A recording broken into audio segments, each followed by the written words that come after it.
ہمارے پیسے جو بینک میں ہوتے ہیں اور بینک والے استعمال کرتے ہیں اس میں کیا ہے میرے بھائیوں؟ جتنا بڑا گناہ گار سود لینے والا، اتنا بڑا گناہ گار سود دینے والا، اور اتنا بڑا گناہ گار بینک میں پیسے رکھنے والا۔ بے شک ایک ٹیڑی پیسہ نہ لے سود کا، بے شک کرنٹ اکاؤنٹ میں رکھے، اتنا ہی بڑا گناہ گار ہے یہ۔ گناہ میں ایک ذرہ برابر کمی نہیں ہے اس کی۔ کیوں؟ اس نے بینک کو اپنے پیسے دے دیے، اور بینک اس کے پیسوں سے کیا کر رہا ہے؟ سودی کاروبار کر رہا ہے، سود پھیل رہا ہے، اور یہ سود کو پھیلانے میں بینک کی کیا کر رہا ہے؟ مدد کر رہا ہے، اور کہتا ہے جتنا سود کماؤ، میں کرنٹ اکاؤنٹ میں پیسے رکھے ہیں، میں ایک ٹیڑی پیسہ نہیں لیتا، تم گلشنے اڑانا میرے پیسوں کے نفع پر۔ وہ لوگوں کے گلے کاٹتے ہیں، اسے خون چوستے ہیں میرے پیسوں کی بنیاد پر۔ تو میں تو جتنا بڑا سود لینے والا لعنتی، اتنا بڑا یہ پیسے رکھنے والا بھی لعنتی ہے بینک میں۔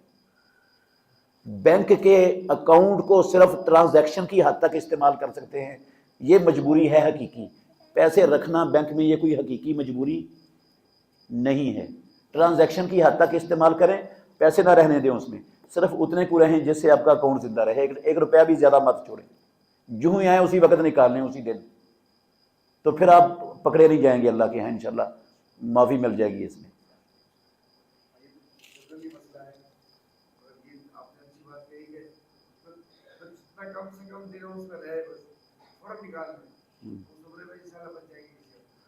فمن استر غیر باغ ولا عاد کے اندر آ جائے گا یہ والا بندہ انشاءاللہ۔